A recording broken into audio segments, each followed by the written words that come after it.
That's me trying to put an end to a certain nonsense that keeps occurring all the time I build Todoken challenges. And I must say, it's pretty annoying, so I needed to take a break and figure out a way around this.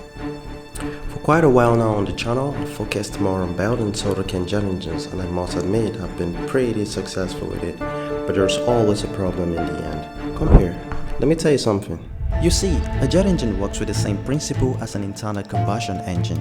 Intake, compression, combustion, and exhaust. But the only difference is this: given the fact that all these are happening in a linear continuous motion, is known as a Brayton cycle, which places a jet engine apart from how an internal combustion engine operates. And regardless of whether it's a model or an actual jet engine, the temperatures get pretty insane, crossing temperatures of over 1500 degrees Celsius during operation. At this point, I think it's self-explanatory as to why my jet engines has a failure and a success story to it, because 1500 degrees Celsius is no joke. And Todoken, on the other hand, melted about 660 degrees Celsius, which is quite literally low compared to the temperature a jet engine outputs during operation. So here is the objective: build a jet engine that isn't just functional, but features materials that could withstand high temperatures.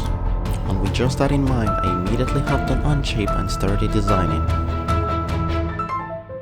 And after hours and hours of CAD modeling, I came up with a design I was pretty confident with. And this is how I designed it to operate. So basically, it features a huge intake fan to drive a huge volume of air into the intake of the jet engine, just like a normal jet engine would do. And then comes the impeller housing, which plays a crucial role for the overall functionality of the jet engine. And when being designed from a 0.1 to a 0.3mm clearance from the impeller, can overall minimize the efficiency loss of the impeller during operation. Okay, so now I've been able to get the velocity of the air higher, but that isn't still the objective. And that is exactly where the diffuser comes in place. You see, the diffuser is designed to convert the kinetic energy of the air into static pressure, which is needed by the combustion chamber to function. And speaking of static pressure, that is when a molecule-to-molecule interaction comes in place. Anyways, more on that later.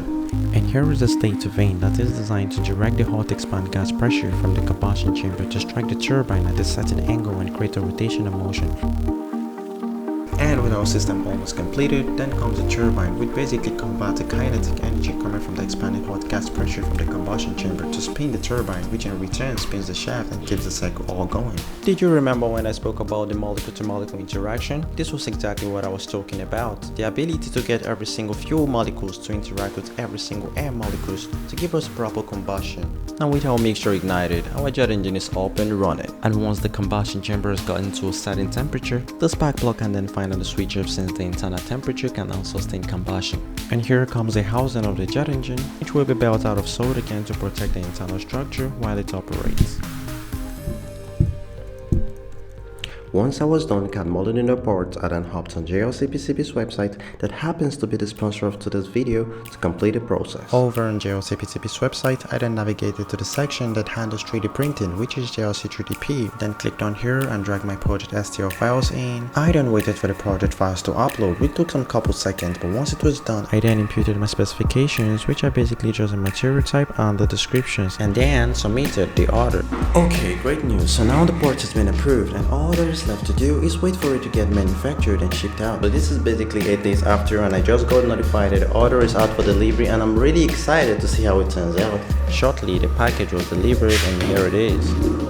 So far, the package looks okay, but sincerely I didn't know what to expect, but this was the first time I'm having to use the 3D printing service, and without a second thought, I immediately started unboxing the package. But before we review the parts, here is one of many services rendered by JLCPCB that has helped me a ton. You see, I've been doing a lot of PCB projects even outside YouTube, and I use the 1 to 4 layer PCB for most of the basic projects. But when you're trying to move into a performance territory, that is where the problem starts. You might start experiencing thermal overloading or server signal interference, which is not what you want. And that is exactly where the 6-layer PCB comes in place, because it saves you a ton of stress of fighting routine limits and actually become more productive. And all thanks to the multi-conductive layers that has led to a 30 to 50% increment in the overall wires density. And for as low as $2, you can begin ordering your 6-layer PCB on JLCPCB. And that's not all, you still get a free via in-pad support and a plus or minus 10% impedance control, which is totally amazing. And JLCPCB offers all this to make professional level multi-layer PCB accessible and affordable to everyone.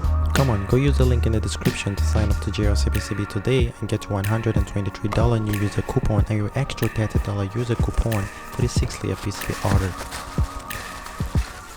So far, the plastic 3D printed parts are looking pretty nice, and I really love the texture. and the metal 3D printed parts turned out as expected. I didn't include the surface finish because I never wanted risking the tightness tolerance. So now we're basically done reviewing the parts. It turned out as expected. Let's move into the assembly process.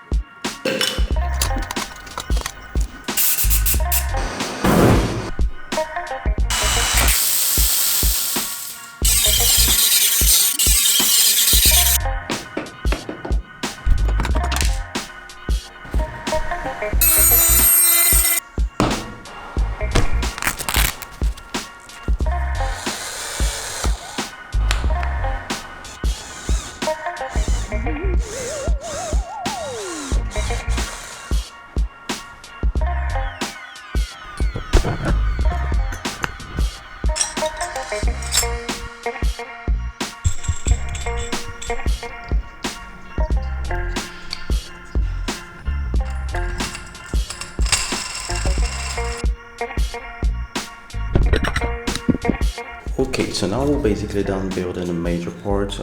So what is left is just the combustion chamber housing, the intake fan of course, and the overall housing. And I forgot to mention the spark plug and the inlet gas pipe. Without further ado, let's dive into building it. By the way, I'm Gabriel, the guy that has been behind the camera all this while. And on the channel, I create a lot of content around the genre of jet engines and stuff like that. So if you really love this type of build, ensure you subscribe so you don't miss out on my future episodes.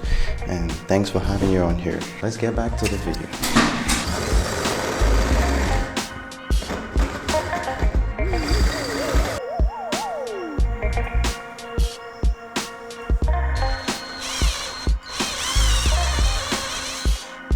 Over right here is the hole for the spark plug, and this one right here is the hole for the inlet gas pipe. So we're just trying to screw this right in here. So it goes all the way. I basically made cuts to the edge of the combustion chamber. This way it gives me room to actually slide this right into here with no problem.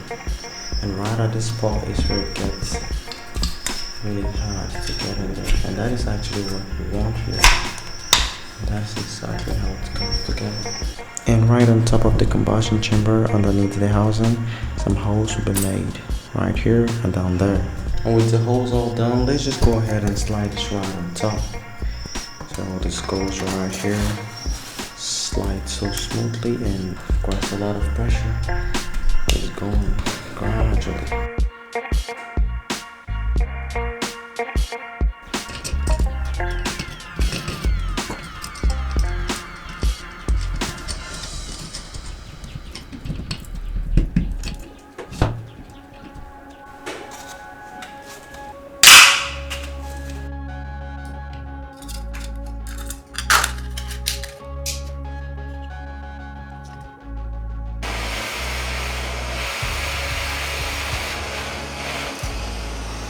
Okay, so basically we've gotten the engine ready, and as you can see on here, I've gotten the inlet gas pipe properly attached and the spark plug obviously, and over here is the spark generator that should create enough spark for the ignition temperature. So as you can see right here, sparked really nicely. And also we've got the starter motor that should help in starting the engine hopefully. And over here is the mount for it. So we're basically done, and it's time to get this whole system together. Okay, so now we've gotten everything ready. We've gotten the engine set up on here, connected to a 250 psi pressurized propane tank, which should give us enough pressure to push this engine to its limit. And regardless of what's written on the tank, just so you know, it's propane. And now it's time we test out the engine.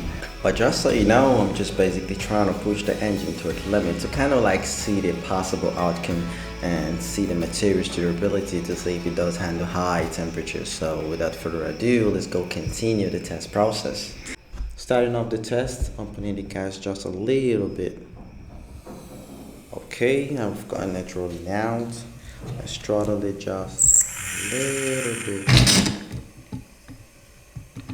There you go.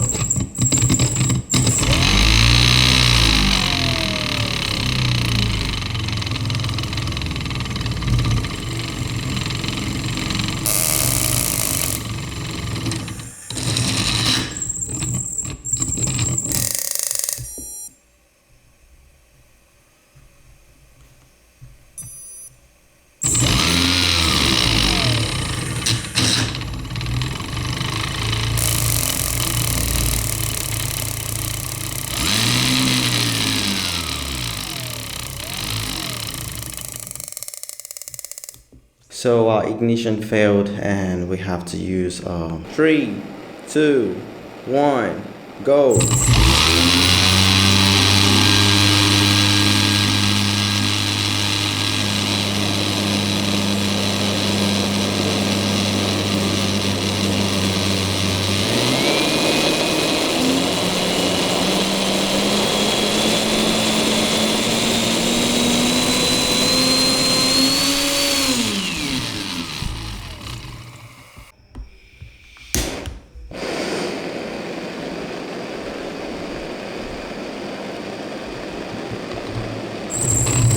Three, two, one, go.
Wow, quite literally amazed by how much of a temperature this engine was able to withstand for that time duration. I mean, this is quite literally the first time I'm having to experience 3-minute plus runtime on my generic soda can jet engines. And I know there's a lot of room for upgrade as regards to what I observed and learned, but that would probably be in a future episode. But for now, let me know what y'all think about this engine in the comments. And don't forget to check out JLCPCB, links down in the description for the amazing offers. Thanks for watching. Goodbye.